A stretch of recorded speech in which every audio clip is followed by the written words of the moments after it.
Welcome to the Sagebrush Trail.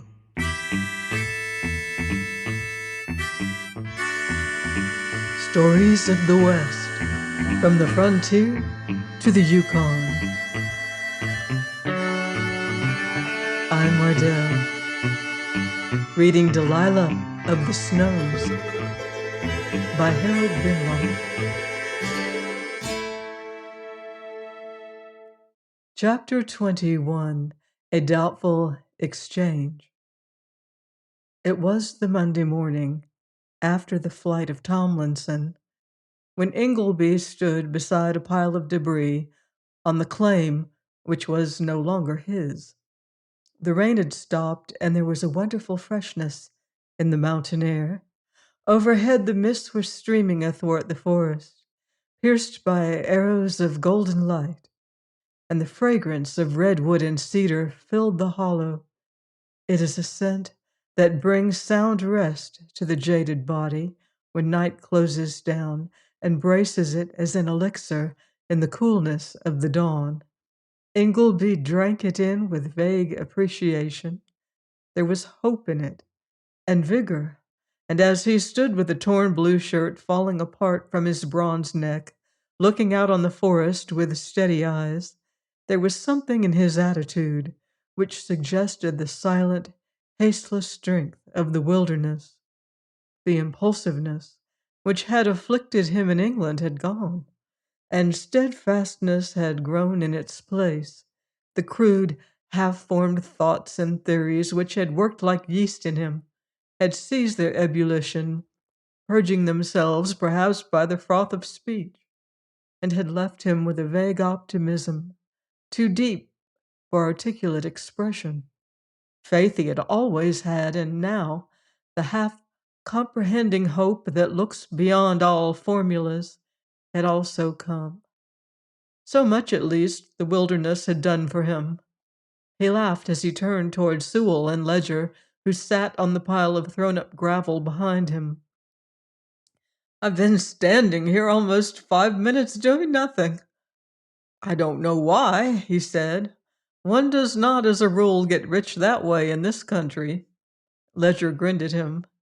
"You have just finished a remarkably good breakfast, for one thing," he said. "Still, haven't you made an admission?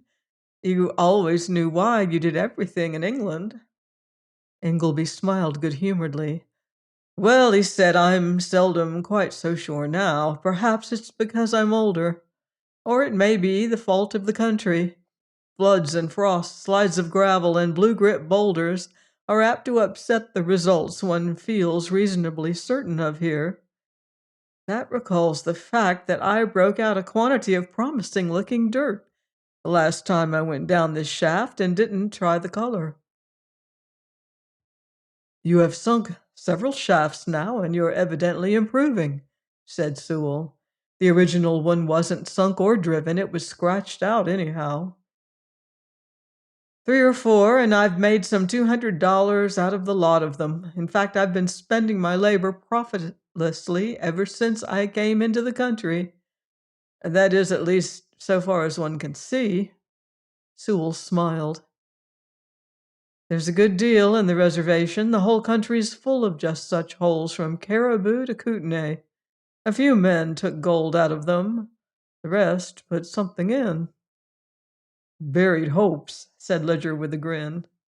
"Probably," answered Sewell. "Now and then, buried men. Still, the ranches and the orchards came up after them. It was presumably good for somebody, although a little rough on the prospectors in question." Ledger appeared reflective. "I wonder if anyone could grow plums and apples on Captain Esmond. In the language of the country, it's about the only use it could have for him. Well, I've smoked my pipe out. Are we going to stay here and maunder any longer, Ingleby?"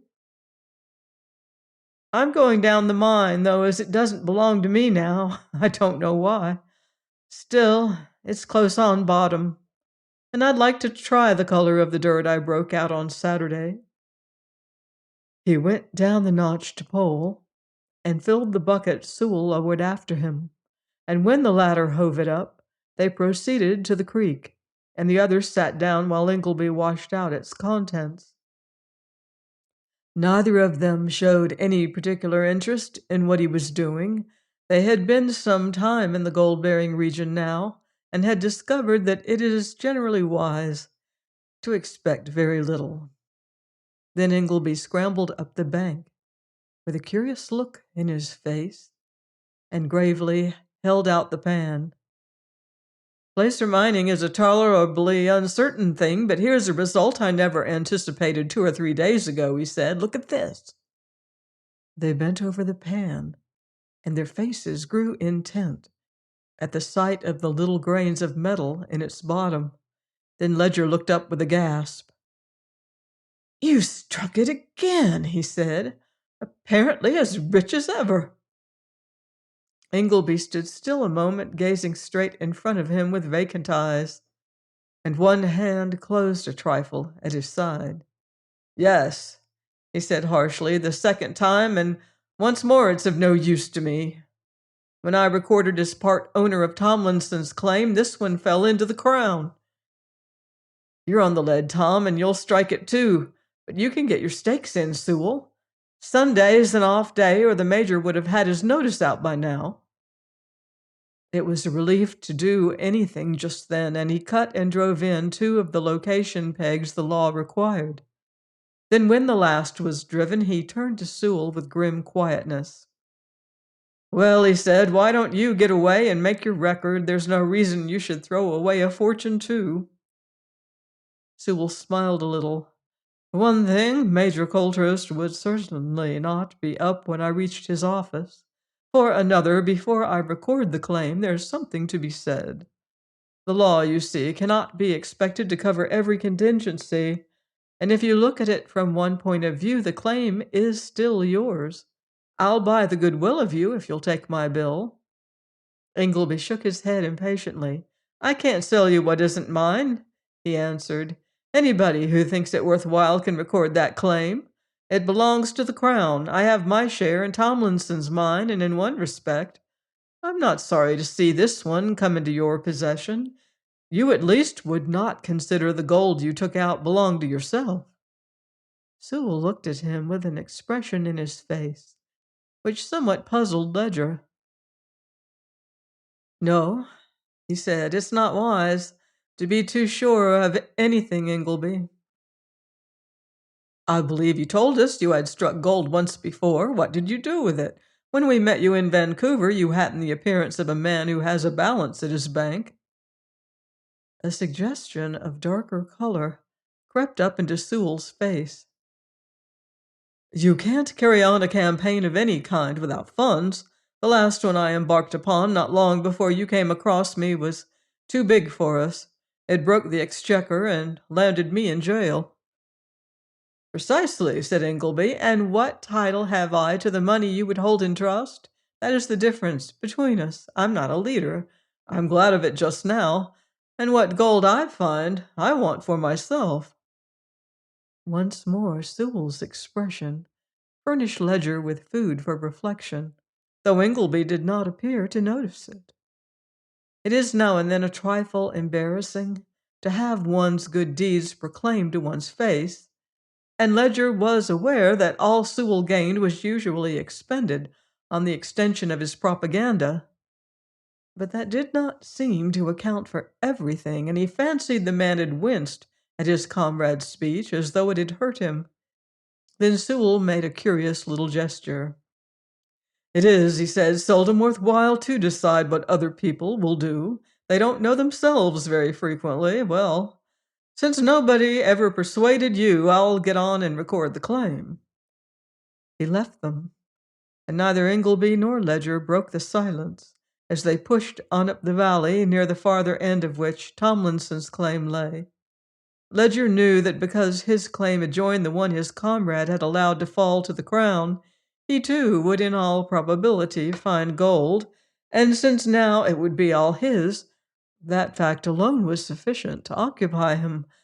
Still, he was getting accustomed to the dramatic unexpectedness of the results of placer mining, and he was also sensible of a certain sympathy for Ingleby, who held no more then a third share in Tomlinson's mine. Then he recalled Sewell's face and wondered again. The man had certainly appeared embarrassed, and that had its significance in connection with what Ingleby had said. Sewell was certainly entitled to use what gold he dug toilfully from the earth, as seemed best to him, and there was no reason why he should devote it to the liberation or enlightenment of those he might regard oppressed, unless he wished.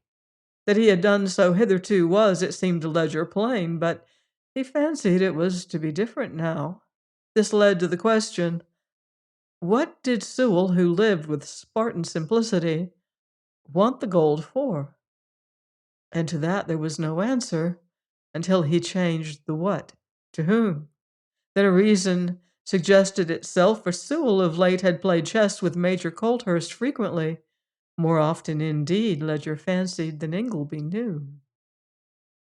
It was a relief to both of them when they reached Tomlinson's mine, which was by no means imposing at first sight, consisting as it did of a little gap in the forest, strewn with blackened branches and charred fir stumps, a shanty, a pile of shattered rock and gravel, and a black hole with a very rude windlass straddling it. It did not count at all that it was engirdled by towering trees, whose somber spires, lifted one beyond the other in climbing ranks, led the wondering vision upwards ever across the face of a tremendous crag, where they clung dotted against the gray rock in the fissures to the ethereal gleam of never-melting snow. It was sufficient that the clink of the shovel and clatter of flung-up gravel came out of the scented shadow in token that Tomlinson's claim was on the lead, the bed which had been worn out and left ages ago by the Green River or some other which had washed away the matrix rock. Ingleby stopped beside the windlass and rolled the sleeves of his blue shirt to the elbow as he looked into the shadow beneath him. Exactly what is down there, I don't know, and it seems a little astonishing now that I didn't ask Tomlinson when I bought the mine, he said. There should be $1,000 anyway. Tom, are you going to stand shares with me?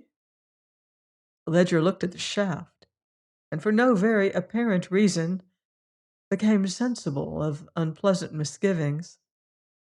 No, he said, you hold only a third share anyway, and I'm not sure that if you split it up there would be enough for two.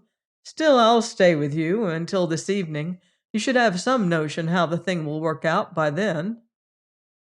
They went down and toiled steadily for several hours in the short heading Tomlinson had driven. Then Ledger ascended and hove up the bucket Ingleby filled, after which they transported the debris to the rocker at the adjacent creek. Tomlinson's flume, which would bring the water to the mine, was not finished yet. By the time this was done, the dinner hour had come, and Ledger looked at Ingleby as he took up his axe. Would you like to go on? He asked. No, said Ingleby with a little harsh laugh. There was a time when if I'd had no food since yesterday, I should not have stopped, but one gets over that. Besides, I almost fancy we shall know quite soon enough what a third share in the Tomlinson mine is worth. Ledger made a fire, and Sewell appeared while they ate. I've made the record. How have you got on? He inquired. Ingleby pointed to the pile of soil and stones and sand. So far, we're not going any farther until after dinner. It is not very long since I turned prospector, but I have twice bottomed on gold and had to let it go. The last occasion was only 2 or 3 hours ago, and I'm not quite sure I've got over it yet. Sewell nodded sympathetically. There is gold here, though it's remarkable that nobody seems to know how much, he said. Tomlinson apparently was not communicative. That, said Ingleby, is of course the question. If there is not a good deal, a third share is scarcely likely to recompense me for leaving the other claim, especially when there is $1,000 to come out of this one. There's one reason I'm getting dinner. Before I go any further, I bought a pig in a poke, you see, and now I'm almost afraid to open it. I wonder why you made the bargain, especially in view of the fact that Tomlinson told you the chances of striking gold on your own claim were good. Ingleby appeared a trifle confused. Well, he said Tomlinson had found gold while I hadn't then, and one naturally prefers a certainty. The man was in a difficulty, too. Tomlinson, in fact, made use of the old woman back in Oregon somewhat artistically. Ingleby flushed a trifle. He was one who, though he had formerly at least proclaimed his views, nervously concealed his charities. Tomlinson never meant to wrong me of a dollar. He isn't that kind of a man, he said. No, said Sewell with a little laugh. I scarcely think he did. Well, are we to help you with the wash-up? They toiled for a while, knee-deep in very cold water, while the rocker clashed and rattled, and Ingleby, whose face grew a trifle grim as the time wore on, washed out the residue of its contents in a little pan. Then, for the others insisted, when there was a good deal of the pile left, they went back to the mine, and the hour of supper had crept round again when Ingleby came out of the stream, carrying the result of all that they had done in a little pan. He stood still a moment in the shadow of the pines, and his lips were set and his eyes unusually grave as he looked at Sewell. If your new claim turns out dirt equal to what we found this morning, you will go south rich, he said. I would sooner you had it than anybody else, and I don't think I grudge it you. Sewell took the pan from him and glanced into it. I'm sorry, he said simply. The thing is done now, and I can't make you a partner unless you let Tomlinson's claim go, which I presume you don't mean to do. That is, of course, quite out of the question. Tomlinson went out believing it was safe with me. Then we come back to the other suggestion. I still fancy you are entitled to sell me what one might consider your option on the claim. There are men in the valley who would have willingly handed you their bill for $1,000 for the information you supplied me.